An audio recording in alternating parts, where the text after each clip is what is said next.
Bueno, bienvenidas y bienvenidos una vez más, ahora en el año 2021, a esta nueva etapa del programa Entre Vistas. Nos encontramos aquí en 4F y hoy tenemos un programa especial para arrancar este año 2021. No es el formato tradicional en el que siempre nos encontramos el entrevistado y este servidor, sino que hoy nos acompañan dos personas muy especiales para el 4F. Primero que nada, le damos la bienvenida al ministro del Poder Popular para la Cultura, Ernesto Villegas. Muchísimas gracias por estar aquí, con mucho respeto por usted. Y nos acompaña nuestra jefa de redacción del periódico 4F, que además me va a ayudar a entrevistar, nos va a acompañar a entrevistar a este periodista de mucho quilate que tenemos el día de hoy aquí, mi compañera de trabajo, Verónica Díaz. Bienvenido, ministro. Gracias, Gustavo, gracias, mi querida Verónica, y un saludo a todas y a todos los usuarios. Que viva el 4F. Que viva. ¿Sabes que nosotros comenzamos, ministro? Llámame Ernesto, hermano. Mira que lo de ministro se quita, lo de Ernesto no. Es verdad. Nosotros comenzamos, Ernesto, en un conjunto de entrevistas con diversas personalidades, personas que hacen vida protagónica en la Revolución Bolivariana. Y bueno, el día de hoy vamos a hacer un programa especial sobre el tema de la batalla comunicacional y cultural, ¿no? En la batalla que se está generando en el mundo. Y bueno, y queremos ya no arrancar con preguntas. ¿Cómo definiría la estrategia comunicacional que llevan adelante las corporaciones mediáticas contra la Revolución Bolivariana? ¿Cómo la definirías? Bueno, fíjate, reiterándote el agradecimiento y la satisfacción de poder compartir con ustedes. Es un tema cada vez más vigente. Fíjate lo que está sucediendo en los Estados Unidos. Al señor Trump, las propias corporaciones comunicacionales, los gigantes, Facebook, Twitter, Instagram, los grandes poderosos del campo tecnológico, lo están borrando en su independencia frente al poder mediático tradicional, porque le han bloqueado las cuentas de Twitter, Facebook, Instagram, incluso a sus colaboradores, obligándolo a pasar por la alcabala de los medios, de las grandes corporaciones mediáticas, como intermediarios en la comunicación entre el liderazgo político y las masas. Eso está pasando como una confrontación interburguesa, llamémoslo así, o interimperialista, intercapitalista. Pero eso también tiene una expresión en nuestra cotidianidad, acá, en este campo de batalla que es Venezuela, y en este campo de batalla ampliado que es el mundo entero, cuando hablamos de la llamada guerra comunicacional, porque ya las batallas nacionales se confunden con las batallas globales. Entonces nosotros no podemos dar la pelea con las herramientas del siglo XX cuando el siglo XXI nos está mostrando sus caras más novedosas a cada instante, ¿no? Entonces nosotros tenemos la obligación de estudiar el fenómeno de manera científica, no digamos, continuar por la senda de la improvisación. Por eso ha causado mucha buena impresión un esfuerzo de un compañero chileno llamado Pedro Santander, que publicó y presentamos en la recientemente realizada Feria Internacional del Libro de Venezuela, la FILBEN del 2020, un libro llamado La batalla comunicacional, defensa, ataque y contraataque en América Latina. Y una de las observaciones que Pedro hace allí es que nosotros en América Latina, y en Venezuela dentro de ella, hemos desarrollado un sobrediagnóstico del enemigo. Es decir, nosotros siempre estamos como muy pendientes de las corporaciones, de capitalistas, de los medios, lo que hacen los medios, y entonces, pero poco nos ocupamos de estudiarnos a nosotros mismos, de nuestras propias fortalezas, las cosas que hayamos hecho bien o las cosas que no hayamos hecho bien, y hemos también subdiagnosticado el papel de las audiencias, es decir, de los usuarios y usuarias, de los medios por una parte, pero mucho más allá de los medios, porque hoy la comunicación claramente ha trascendido los propios medios. La cuenta Twitter de Gustavo Villapol puede tener tanto más impacto que la cuenta Twitter del 4F, así Villapol sea el director del periódico, o Verónica Díaz como periodista individualmente considerada en un mundo como el que vivimos, puede tener una influencia superior que el medio donde trabaja. Eso es un fenómeno corriente, la figura de los llamados influencers. Entonces, en su libro, Pedro Santander, yo recomiendo que lo entrevisten. Ahora con las herramientas tecnológicas disponibles se pueden hacer este tipo de entrevistas. Él hace un llamado de atención sobre la contradicción que a veces tenemos, en la que aparecemos denunciando a los medios a través de unos medios. Entonces dice, bueno, pero ¿cómo tú denuncias a los medios si estás en un medio? Entonces hay que hacer una caracterización mucho más específica, detallada, porque de pronto en la audiencia eso tiende a la confusión, ¿no? En fin, es un momento espectacular, estelar, mejor dicho, para estudiar ese fenómeno. Por eso hemos avanzado a partir de la publicación del libro de Pedro, del acumulado, por supuesto, de inquietudes. Yo quiero aquí hacer un reconocimiento al profesor Carlos Lanz Rodríguez, quien es un estudioso de este tema históricamente, que ha aportado al debate y al pensamiento sobre este fenómeno de la guerra no convencional, y abundante literatura. Y nosotros, en homenaje a Carlos Lanz, por cuya aparición luchamos y demandamos su vuelta a su familia y a su trinchera de lucha, pues nosotros hemos impulsado la creación de un diplomado en batalla cultural y comunicacional. Tuvimos ocasión de realizar una videoconferencia con el autor del libro, Pedro Santander, y con los rectores de la Universidad Bolivariana de Venezuela, de la Universidad Militar Bolivariana, de la Universidad Internacional de las Comunicaciones, de la Universidad Experimental de las Artes. Tuvimos la oportunidad de participar. Participaron en esa actividad. Fue extraordinario, porque simultáneamente estuvimos conectados de muchos lugares, y vamos entonces a concretar en este primer trimestre del año, Dios mediante, un diplomado en batalla cultural y comunicacional. Una de las conclusiones de esa primera jornada fue que la batalla excede lo comunicacional y es realmente cultural. Al final el campo de batalla es la cultura, en un sentido amplio del término cultura, porque a veces confundimos la cultura con las artes. Las artes son un fragmento, un espacio muy importante, pero no es toda la cultura. Bueno, no sé si me encadené. No, ministro, ¿y cómo evaluarías el momento actual de esa estrategia que hay en contra de la revolución bolivariana en materia comunicacional y qué busca? Se ha impuesto que Venezuela es una dictadura, que en Venezuela se persigue a los periodistas. ¿Cuál es tu análisis como comunicador, como periodista, de esa agresión comunicacional a Venezuela?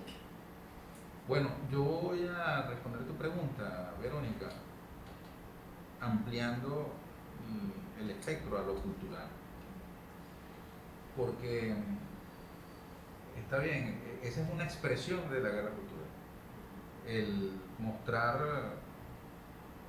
digamos, a una revolución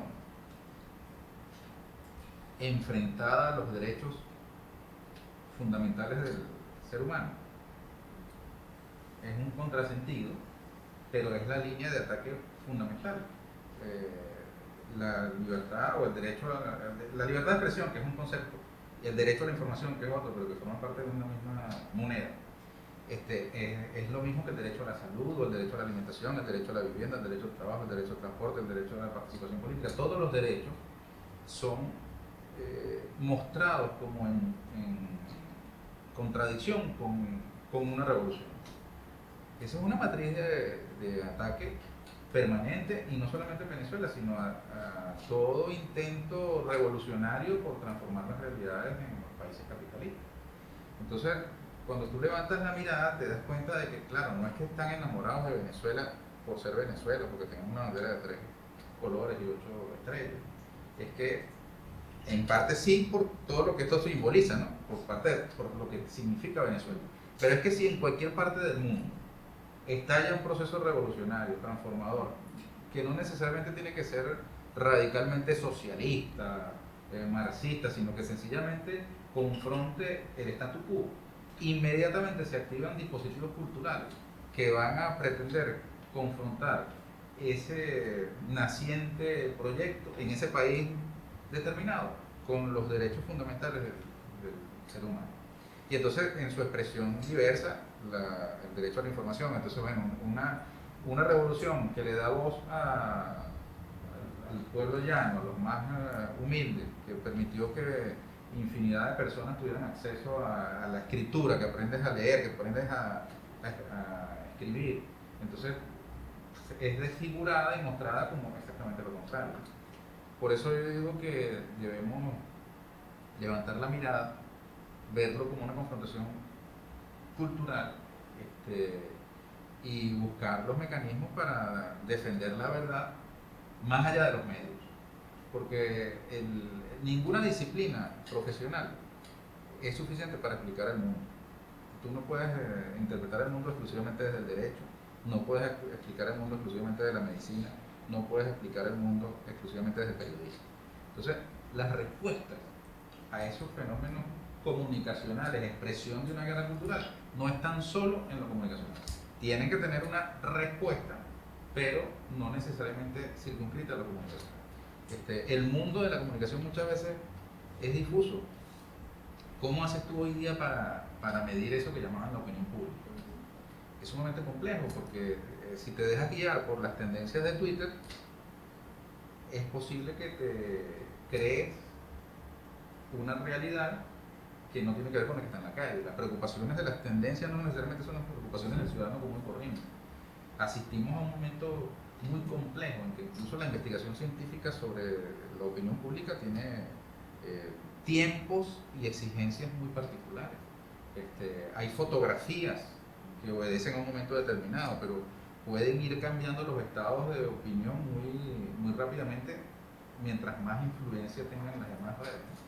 Entonces, por eso yo llamo a la investigación científica sobre este tema y no quedarnos con las herramientas que ya adquirimos en los años del siglo XX, sino ir al encuentro de ese mundo cultural del siglo XXI. Y precisamente para ahondar en esa investigación, vamos a ver un micro que nos tiene nuestro equipo de producción, en el que vamos a hacer un ejercicio comparativo de cómo trataron las redes sociales a la presidencia del presidente Nicolás Maduro y qué está sucediendo en estos momentos en Estados Unidos con las redes sociales y el presidente saliente Donald Trump. Vamos a ver este micro que nos tiene nuestro equipo de producción.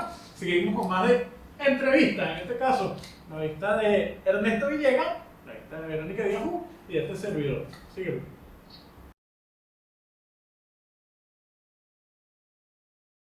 La radio, la televisión y la prensa escrita tiene leyes en cada país que debe cumplir.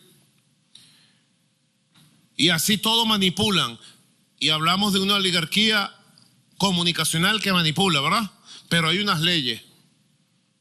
Las redes sociales no tienen ley en los países, o en nuestros países por lo menos. Porque recientemente leí, leí que en Alemania le pusieron multas. Entonces yo dije, bueno, si en Alemania lo hacen, ¿por qué en Venezuela no? A una de las redes sociales, no recuerdo cuál fue, por pornografía, por pederastia y por mentir en algunas cosas, etcétera, etcétera.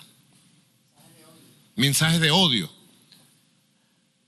Tienen filtros en sus países, allá en Europa, para que los mensajes de odio, nazi o fascista no corran. En nuestros países lo promueven.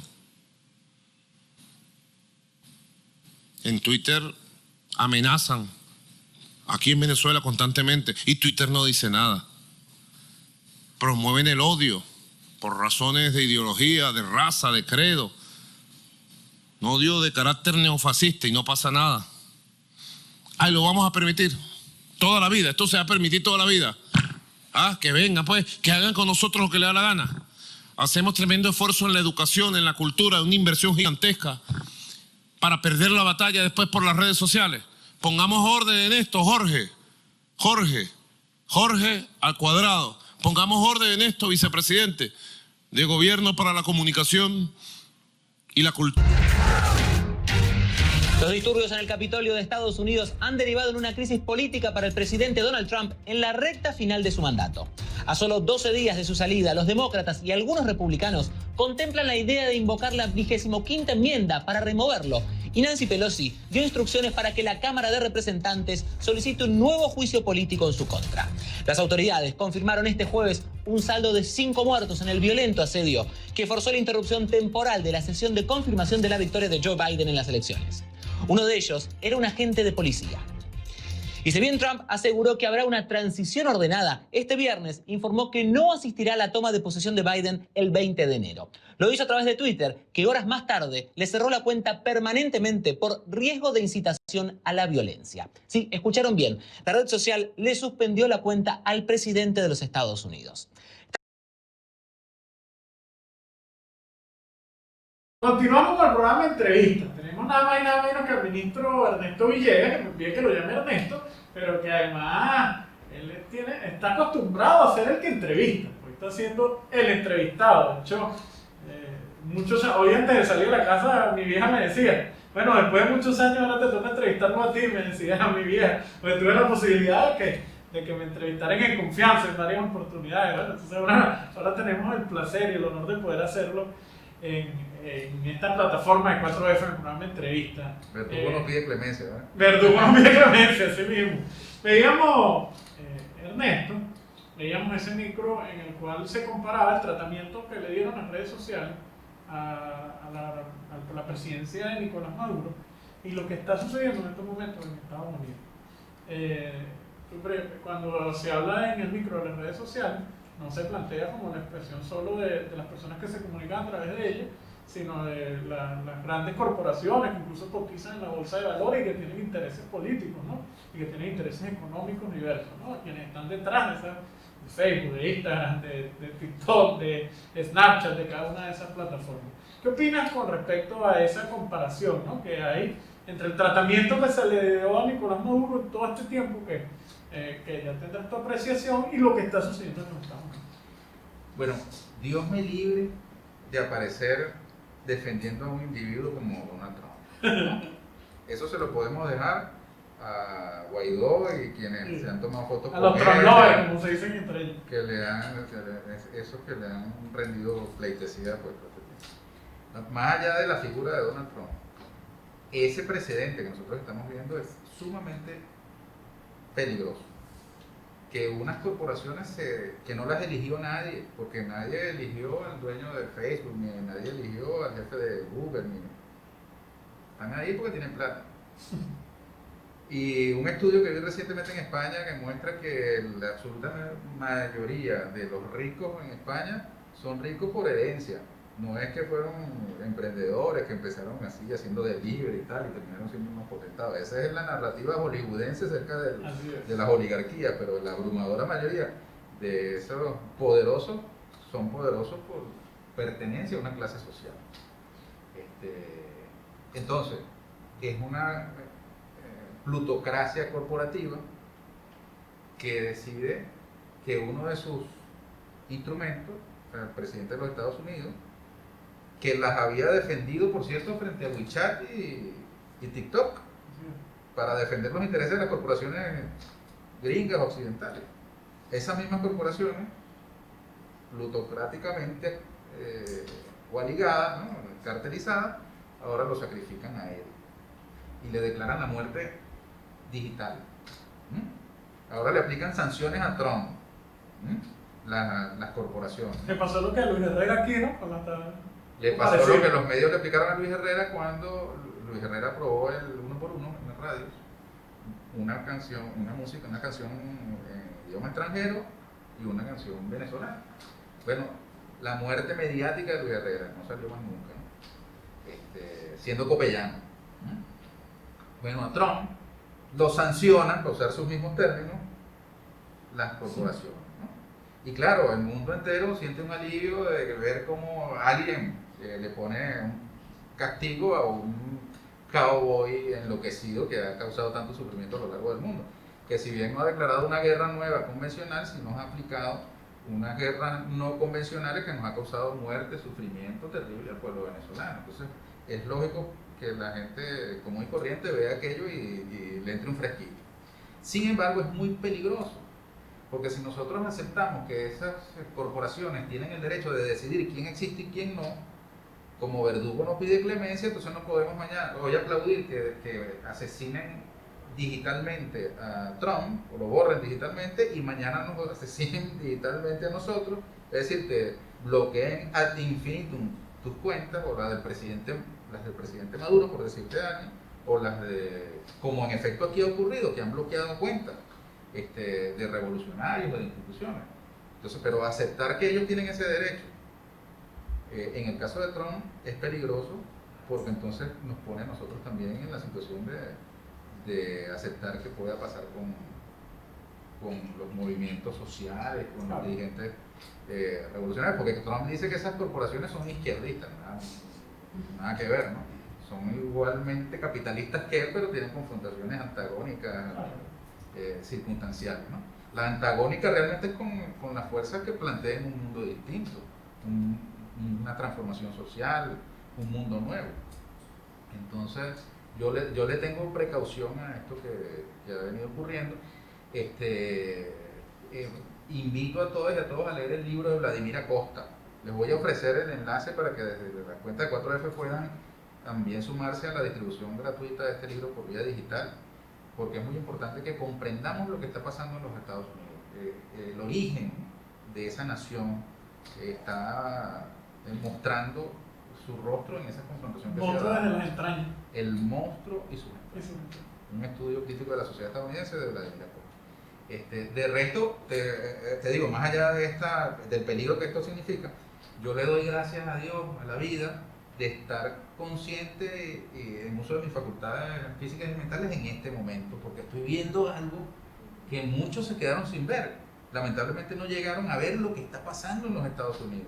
Eso equivale, en mi criterio, desde el punto de vista simbólico, lo que pasó, ese asalto al Capitolio, eso equivale a 3 guerras mundiales y 4 torres gemelas.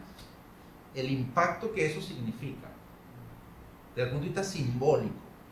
Yo no me refiero a número de muertes ni a daños inmediatos, pero desde el punto de vista simbólico, el asalto al Capitolio de los Estados Unidos, el hecho de que dentro del Capitolio de los Estados Unidos haya habido uso de armas de fuego y hayan muerto 4 o 5 personas, que la policía haya dejado entrar a los trumpistas, que se haya intentado el impeachment, que haya duda de que el presidente de los Estados Unidos termine su mandato. Eso es imperio en decadencia. Esos son signos, puntos, como que en el lenguaje cinematográfico lo llaman plot point, puntos a partir del cual el curso de la película toma por otro derrotero. Y eso lo estamos viendo hoy. No quiere decir que en lo inmediato sea mejor o peor para la humanidad, porque una potencia militar, como lo sigue siendo los Estados Unidos, que ya no es la primera potencia económica, es peligrosa. Fíjate tú que la tenemos aquí en Guyana, asusando un enfrentamiento con Guyana, que es peligroso. Pero, oye, qué bueno que tenemos la oportunidad de ver eso, de verlo con nuestros ojos, que nadie nos lo está contando, y eso obliga al mundo a pensar en formas distintas, a dejar de mirar al norte como espejismo de un sueño ideal de democracia. Además, aquí te voy a decir, después de haber vivido todo este año de un arrastramiento tan perruno de factores venezolanos ante el gobierno de Trump, oye, por lo menos dice, bueno, por lo menos la juventud venezolana podrá ver eso y decir, bueno, yo no quiero eso, pues tengo que tener dignidad, pues. Y ojalá entonces eso tenga al menos un efecto en la conciencia, más allá de quienes tenemos ya una formación antiimperialista, pues no, más allá de nuestra zona de confort político e ideológico. Ojalá que haya reflexión en los factores políticos, en las academias, en las universidades, en las fábricas, en las escuelas, sobre lo que está ocurriendo en ese que se supone que es la meca de la democracia. ¿Se derrumba el sueño americano? Bueno, no sé si se derrumba, pero sí se racionaliza. Porque bueno, yo he estado en los Estados Unidos, ahorita no puedo ir porque estoy sancionado. En los Estados Unidos hay cosas interesantes. Por ejemplo, el carácter multinacional de una metrópoli como Nueva York, por ejemplo. estás en Nueva York, yo recuerdo que acompañé al comandante Chávez en el año 2000 a cubrir una visita suya allá. Y él se asomaba por la ventana y nos decía a los periodistas que estábamos abajo cubriendo, decía, oye, quisiera ir a caminar. Y ciertamente Nueva York es una ciudad para caminar. Además que te pasa un hindú, un chino, un irlandés por al lado. Es una cosa, la sensación cosmopolita en el mejor sentido de la palabra es impactante. Ahora, esa sociedad tiene sus cosas buenas y tiene sus cosas muy malas. Por ejemplo, el racismo que se ha quedado manifiesto, ¿no? Y el hecho de que allí en ese país haya gente que todavía piensa que el planeta es plano y no redondo. Creo que fue Humberto Eco no sé si fue Humberto Eco, que dijo, el problema de las redes sociales es que le dio voz a los idiotas. Entonces resulta que con las redes, este fenómeno del cual veníamos hablando, bueno, las cosas más insólitas aparecen ahí, y entonces tú lanzas una teoría, por más absurda que sea, y tiene seguidores y se hace viral, y entonces terminas convenciendo a una gente de que en su ignorancia se cree a pie juntillas una cosa que sea absurda, como que la Tierra es plana. Y entonces esa sociedad estadounidense es caldo de cultivo por la ignorancia. Hay un libro de Morris Berman que se llama El crepúsculo de la cultura americana, donde te muestra, oye, los absurdos que el ciudadano común y corriente norteamericano cree a pie juntillas. Cosas absurdas, pero ellos no creen. Tomaron cloro cuando le dijo Trump. Gente que toma cloro porque Trump dice que hay que tomar cloro, pues eso pasa ahí. Eso no quiere decir que todo el mundo ahí en los Estados Unidos sea así, pero es un país con esas características. Trump tuvo 70 millones de votantes, eso no es poca cosa.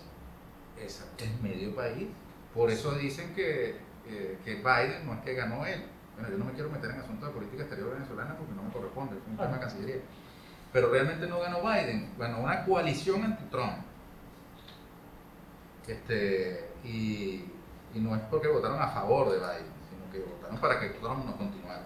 Sin embargo, el liderazgo del señor Trump, sobre la base de la ignorancia, de todas esas cosas brutales que él propagó, es de tomar en cuenta. Y lo otro es el sujeto social de ese fenómeno Trump, porque son los blancos postergados, los rednecks, que son trabajadores blancos. Rednecks es el cuello rojo,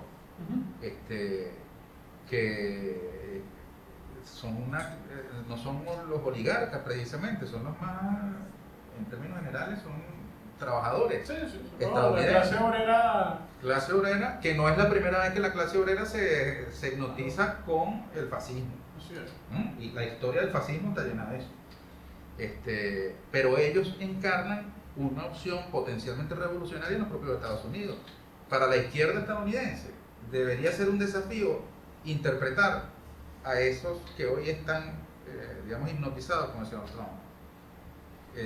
Claro, no sobre la base de los mismos códigos, no que la izquierda se va a poner a decir que la Tierra es plana y que hay platillos voladores que le dan instrucciones y tal y cual, ¿no? Esas cosas. Yo no niego la existencia de vida en otros planetas, ¿no? Es posible que haya, pero hay unos que hacen de eso un proyecto político. En todo caso, la izquierda estadounidense tiene el desafío de interpretar ese fenómeno para ponerse ella, o tratar de ponerse ella, a mi criterio, a la cabeza de un movimiento genuinamente revolucionario. Vengámonos un poco más al sur. El presidente Nicolás Maduro dio una rueda de prensa a medios internacionales justo antes de las elecciones del 6 de diciembre. Y en esa rueda de prensa él planteó de manera muy clara las 5 dimensiones en las que el comandante Chávez planteaba el socialismo. La dimensión moral, la dimensión económica, la dimensión política, la dimensión internacional y los territorios. Él allí planteaba que en lo económico y en lo moral, de aquí es donde quiero incorporarlo, porque esto tiene que ver con lo cultural, el bloqueo y las sanciones han generado retrocesos. En algunos momentos lo llamó repliegues, ¿no? Que se han tenido que dar repliegues y han sucedido cosas que han hecho que el proyecto central que nos plantea el comandante Chávez en el plan de la patria haya tenido repliegues en algunas de sus 5 dimensiones. Eso lo dijo abiertamente el presidente a un periodista mexicano, si mal no recuerdo. ¿Qué opina Ernesto Villegas sobre, en el mundo de la cultura, en la revolución cultural, ¿En qué cosas en este último periodo, usted que tiene la responsabilidad en este último periodo, hemos podido avanzar? ¿En qué cosas nos hemos tenido que replegar? ¿Cómo ha afectado las sanciones en esta área? Bueno, hermano, eso podemos pasar horas y horas hablando, ¿no? La afectación de la cultura por las sanciones, las demás sanciones, el bloqueo. Yo pienso que de una situación en la que el Estado dispuso de ingentes recursos para apoyar las dinámicas culturales en el país, pasamos a una situación de restricción mayúscula.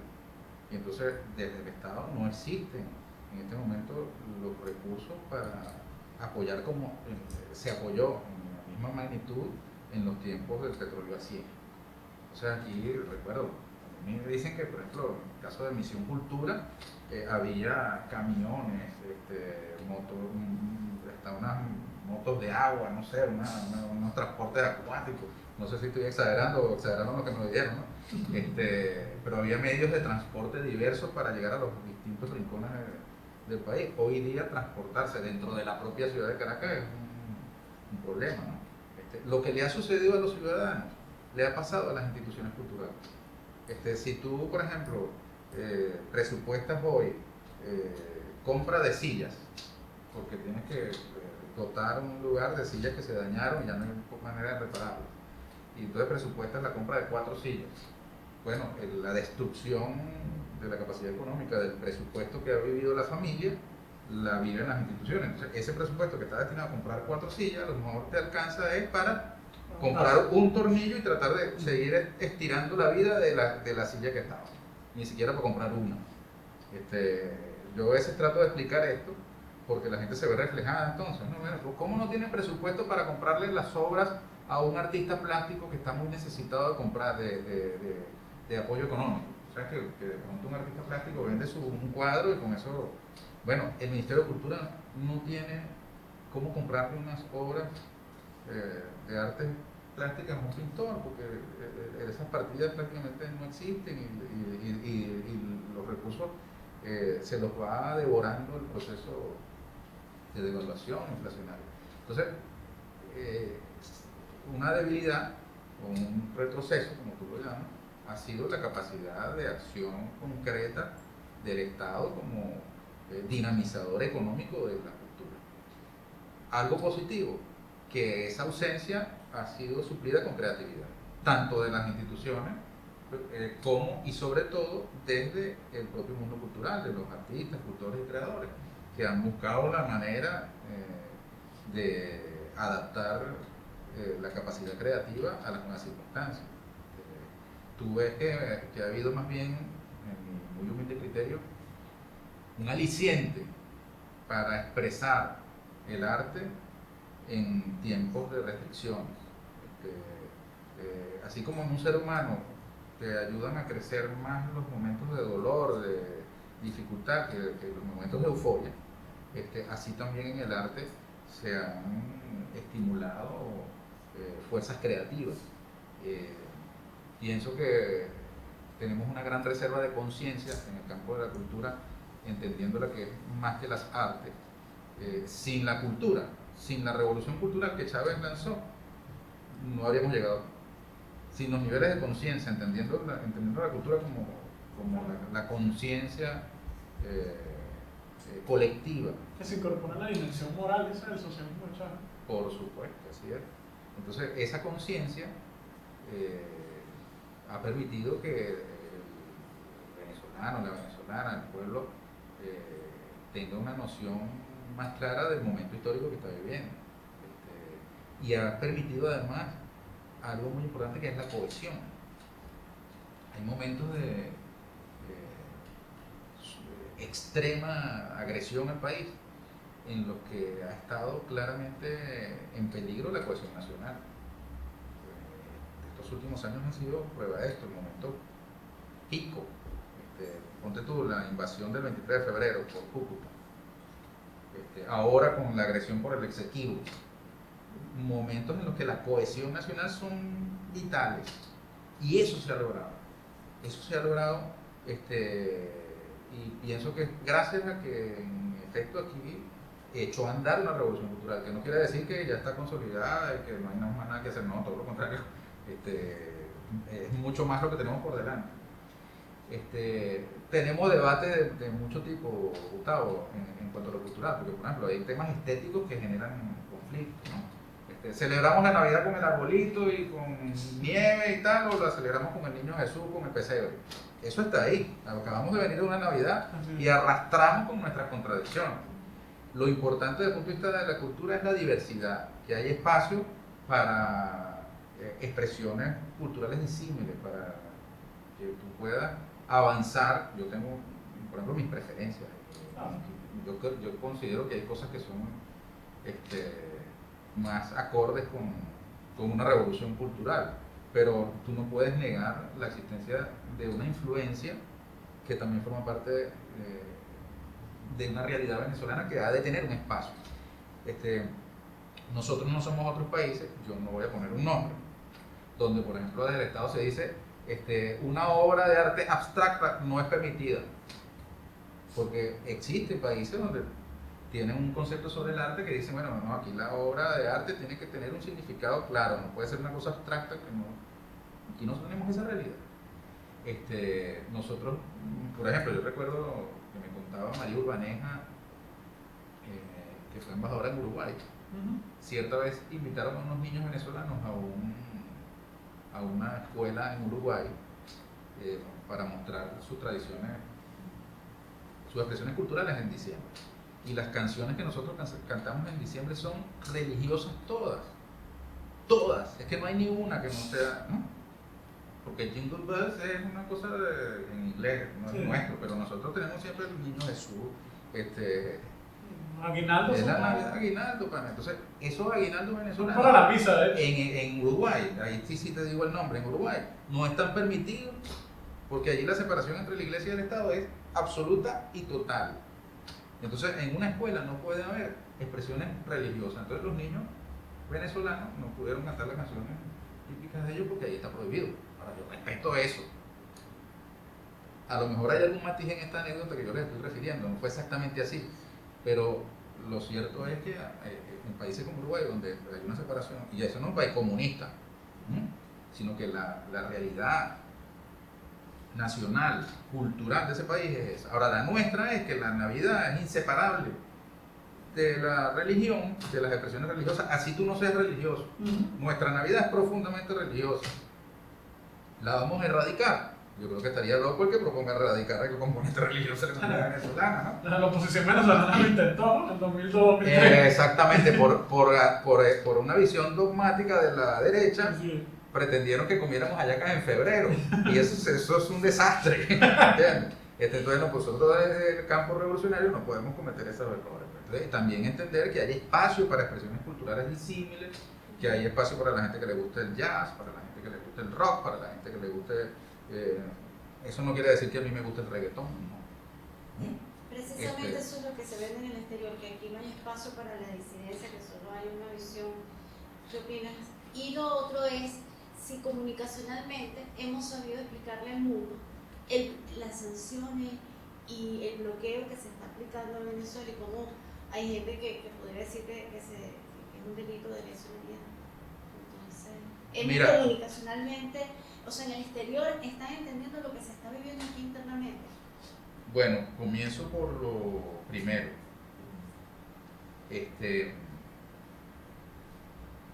Nosotros podemos negar que hay diversidad en un mundo en el que, como yo te decía, hoy día el individuo está, digamos, disparado con respecto a las corporaciones o a los medios.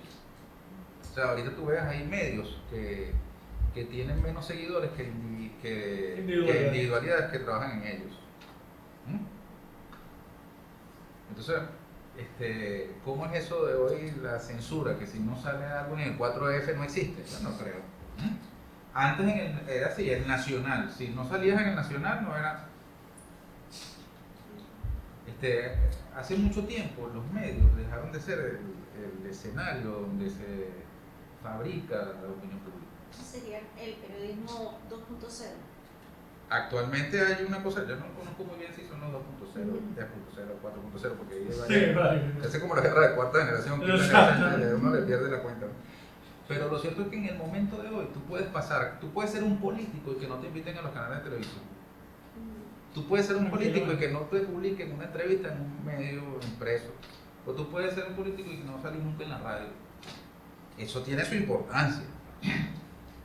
Tiene su importancia. Pero no lo es todo. Entonces, la censura hoy día adquiere formas distintas. A veces la censura es por abundancia, dice Ignacio Ramonet en un libro llamado Tiranía de la Comunicación, que de hecho el proceso es de los años 90. Que ya para entonces, la censura no es que quitan a Villapol y no dicen nada de Villapol, sino que mencionas a Villapol en una retaíla de cosas. Sale tanto que no sale. O sale fugazmente. O la llamada fake news. O los fake. Pero bueno, ese es todo un tema, ¿no? La diversidad está visible para el que quiera verla, ¿no?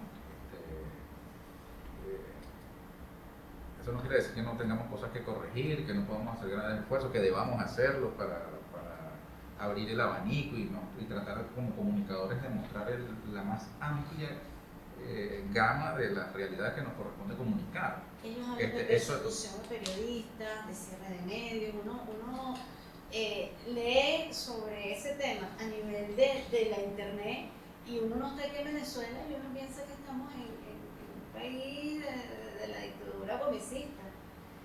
Bueno, es que en la dictadura gomecista no había medios digitales. Sí, pero... Eso es todo un tema, ¿vale? Porque también es como la cultura popular, que tiene amigos a montones, pero en ella se colean los zorros y camaleones, ¿no? Yo te diría respecto de la segunda pregunta que tú me hiciste, que si hemos sabido comunicar. Las sanciones. Y en general, yo no te podría calibrar eso.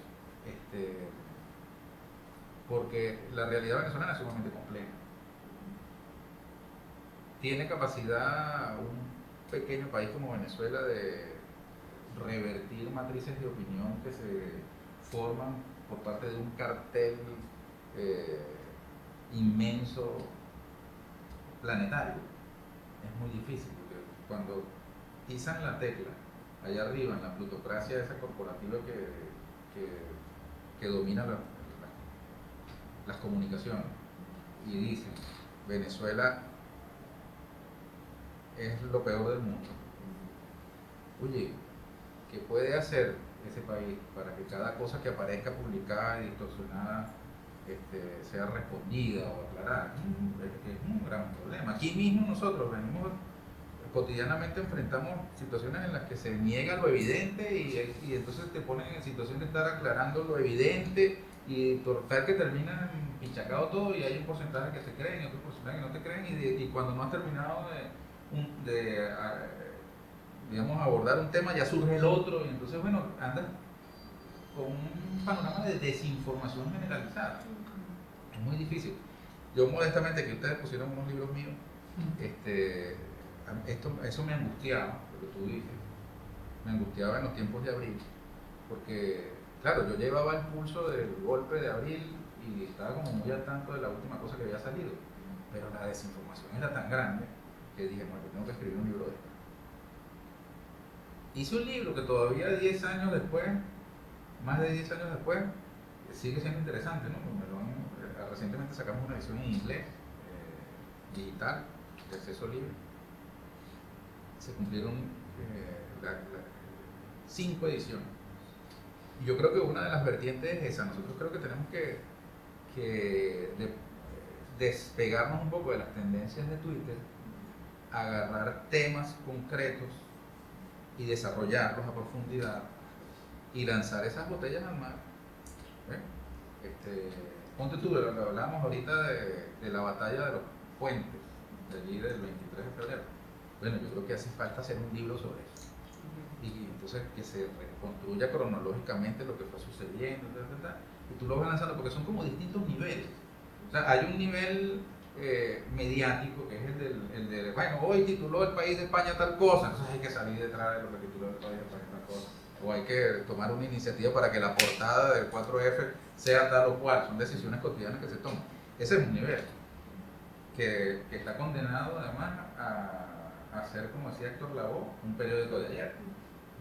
Que todo lo que se hace en el periodismo es un periódico de ayer. Porque es un Y más periódico. ahorita con las redes, inmediatez, el Twitter. Ya no es ningún periódico de ayer. Eso fue esta mañana, eso fue hace media hora, no ha Sí, visto lo es último. un periódico de hace minutos. Eso es un tuit de hace, un tuit está viejo, tiene 3 horas.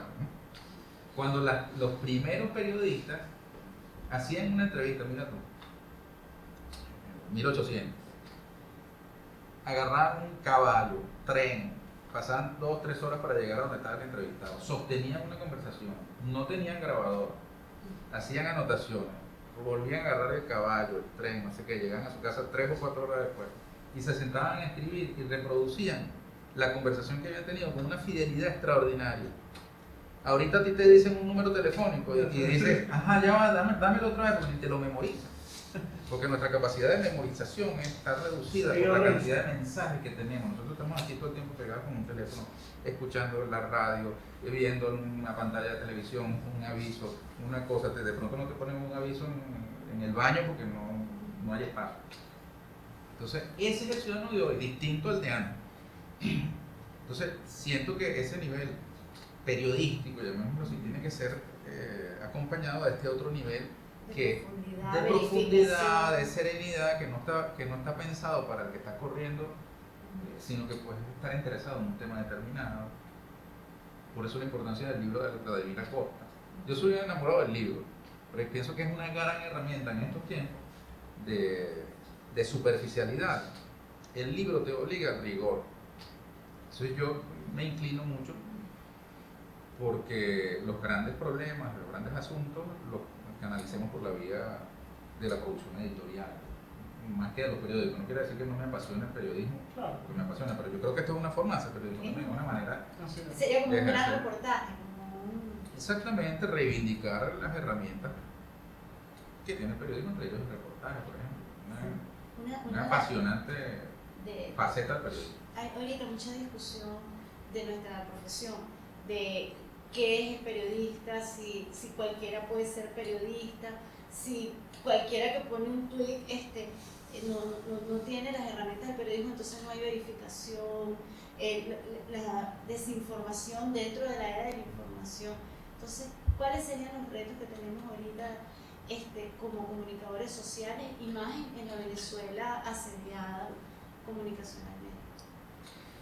No, son muchos los retos, pero uno de ellos tiene que ver con eso que tú señalabas, el de encontrar un espacio para los comunicadores profesionales dentro de un ambiente en el que todo el mundo es comunicador y aceptarlo así. Porque ya pasó el tiempo en el que decían, no, el periodismo para ejercerlo tienes que estar colegiado, como dice la ley además en Venezuela. Si no era ejercicio Y si no es ejercicio ilegal y no sé cuánto y tal, entonces bueno, eso es una discusión bizantina. Ya hoy día cualquier ciudadano puede escribir y poner en una noticia Y tener mayor rango de influencia que tener más influencia cualquier periodista. que cualquier periodista. Eso está democratizado. No quiere decir que su calidad sea mejor. Entonces yo pienso que el esfuerzo de diferenciación del periodista profesional está justamente en eso, en abrazarse al rigor, en darle profundidad al tratamiento de los temas, y creo que siempre la sociedad lo agradecerá, que haya unos integrantes de estas sociedades que se dediquen a eso, así como qué sé yo, otras profesiones, ¿no? La medicina, está bien, tú le puedes decir que tómate un guarapo, pero siempre necesitas un médico que estudie eso, ¿no? Que científicamente aporte.